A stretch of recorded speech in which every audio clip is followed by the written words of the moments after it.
Obra Voltei. Capítulo 3. Em pleno transe. Amparado a Marta, intentei proclamar o júbilo que me dominava, fazendo-me ouvido em alta voz. Todavia, os membros jaziam inteiriçados e os órgãos da fala em descontrole. Não tinha perfeito conhecimento da posição em que os familiares se moviam. Meus olhos demoravam-se perturbados. Sensação de esmagamento percorria-me todo. No entanto, que pedir além daquela infinita aventura que o devotamento filial me proporcionava? Tentei alinhar ideias a fim de agradecer a intervenção da filha querida. Contudo, não consegui. Percebendo minhas dificuldades, Marta afagou-me a fronte e falou meiga. Os nossos benfeitores desatam os últimos elos. Enquanto isso, façamos nossa oração. O Salmo 23. Não me seria possível, naqueles minutos, enfileirar pensamentos e muito menos enunciar qualquer frase. Tinha a respiração opressa, como nos derradeiros dias de luta no corpo físico. Com alegria, no entanto, vi a filha elevar-se ao alto, repetindo em voz pausada e comovedora as expressões do Salmo 23, ampliando-lhes o sentido. O Senhor é nosso pastor, nada nos faltará. Deitar-nos faz em refúgios de esperança, guia-nos suavemente às águas do repouso. Refrigera-nos a alma, conduz-nos pelas veredas da justiça, na qual confiamos por amor ao seu nome. Ainda que andemos pelo vale da sombra e da morte, não temeremos mal algum, porque Ele está conosco. A sua vontade e a sua vigilância nos consolam. Prepara-nos mesa farta de bênçãos, ainda mesmo na presença dos inimigos que trazemos dentro de nós. Unge-nos a cabeça de bom ânimo e o nosso coração transborda de júbilo. Certamente que a bondade e a compaixão do Senhor nos seguirão em todos os dias da vida e habitaremos na sua casa divina por longo tempo. Assim seja. À medida que sua voz pronunciava o texto antigo, multiplicando-me as lágrimas abundantes e espontâneas, dores cruéis me assaltavam a região torácica. Vim saber mais tarde que aqueles sofrimentos provinham da extração de resíduos fluídicos que ainda me enlaçavam à zona do coração. Recebendo socorro. Fim da prece que ouvi sob indizível angústia, percebendo a manifesta intenção da filha, que assim procedia, buscando isolar-me o pensamento da intervenção a que me achava submetido, notei que as dores se faziam menos rudes. Ela permaneceu amorosamente inclinada para mim, por mais de 1 hora em silêncio. Temia falar, provocando fenômenos desagradáveis, e ao que me pareceu, Marta me partilhava os receios. Um momento chegou, entretanto, no qual a respiração se fez equilibrada, e verifiquei que o coração me batia, uniforme e regular no peito. Através do olhar, supliquei à filha sem palavras, reforçasse o socorro que minha situação estava exigindo. Via movimentar cuidadosamente o braço direito e, em seguida, passar a destra repetidamente sobre a minha cabeça exausta. Reparei que me aplicava forças espirituais que eu ainda não podia compreender. Mais alguns minutos decorridos e percebi que o poder de orar me felicitava de novo. Encadeava os pensamentos sem maiores dificuldades e, na convicção de que poderia tentar a prece com êxito, improvisei sincera súplica. O trabalho foi bem sucedido. A harmonia geral começou a fazer-me, apesar da fraqueza extrema que me possuía. Notei que, de Marta para mim, vinham fagulhas minúsculas de luz, em porção imensa, a envolverem-me todo, ao passo que me via agora cercado de atmosfera fracamente iluminada em tom de laranja. A respiração processava-se normalmente. A carência de ar desaparecera. Meus pulmões revelavam-se robustecidos, como por encanto, e tanto bem me faziam as inalações prolongadas de oxigênio, que tive a impressão de aurir alimento invisível do ar leve e puro. Restabelecendo-me a força orgânica, fortificava-se a potência visual. A claridade alaranjada que me revestia casava-se à luz comum. A melhor experimentada, porém, não ia ao ponto de restaurar-me a disposição de falar. O abatimento era ainda insuperável. Assombrado, vi-me em duplicata.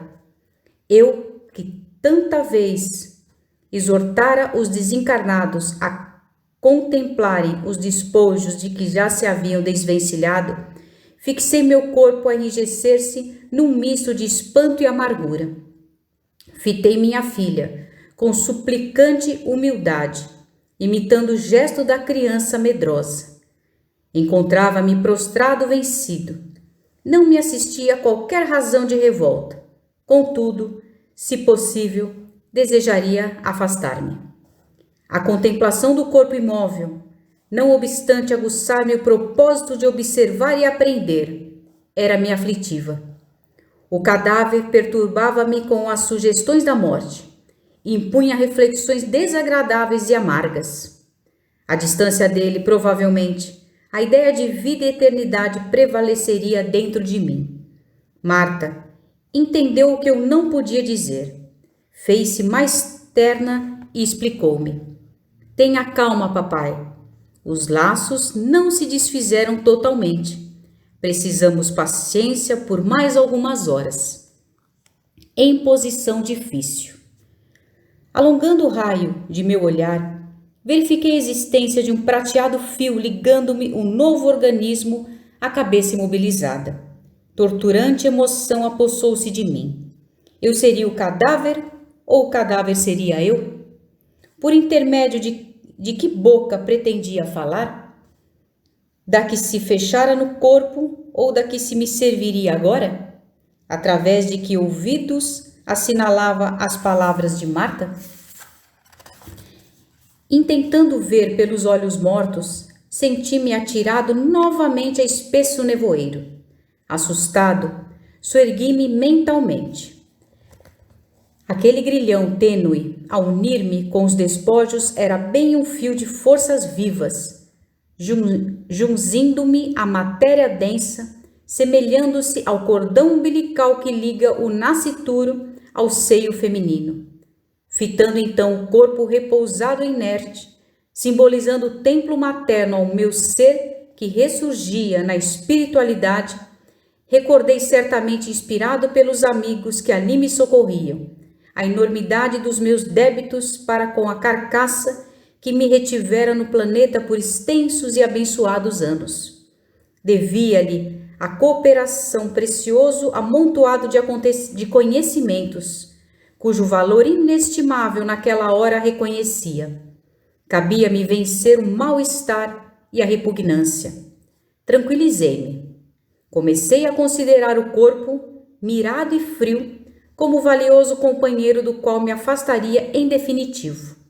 Enquanto perdurou a nossa entrosagem, beneficiaria-me ao contato da luta humana.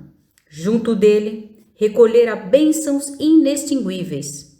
Sem ele, por que processos continuaria o aprendizado?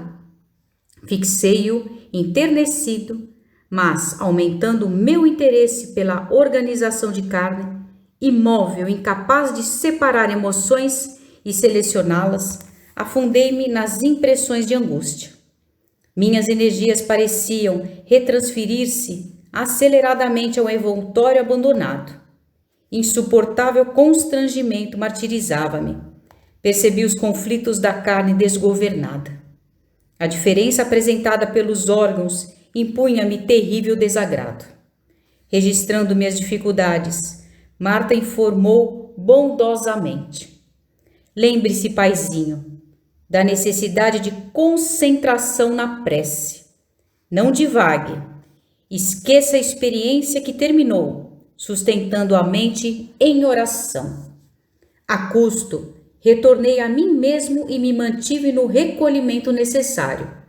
Meu objetivo agora era não pensar. Se avançava no futuro, estranhas vertigens me assediavam. Se me demorava analisando o veículo físico, vigoroso e inesperado impulso me reconduzia para ele.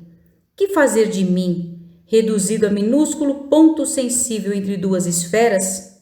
Aquietei-me e orei. Entre amigos espirituais. Rogando a Jesus me auxiliasse a encontrar o melhor caminho, observei que minha capacidade visual se dilatava.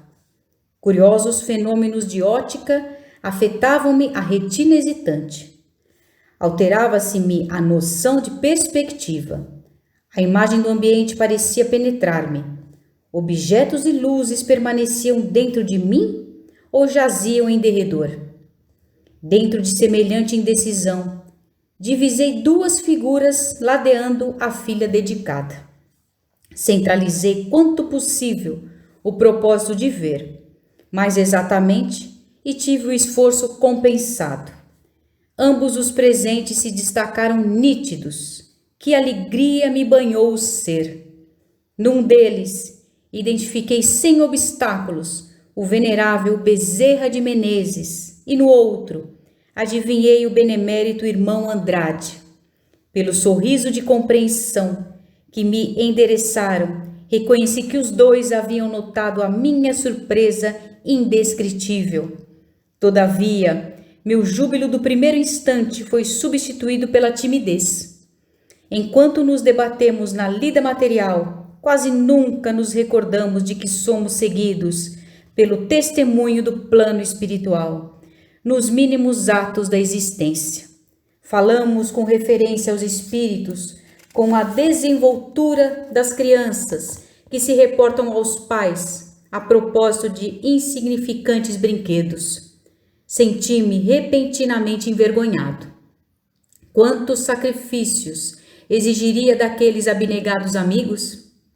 Apesar do natural acanhamento que a presença deles me infligia, tudo fiz para levantar-me de modo a recebê-los com a veneração que mereciam. Tentei, porém, debalde, erguer-me. Percebendo minha intenção, abeiraram-se de mim. Cumprimentaram-me com as palavras confortadoras de boas-vindas.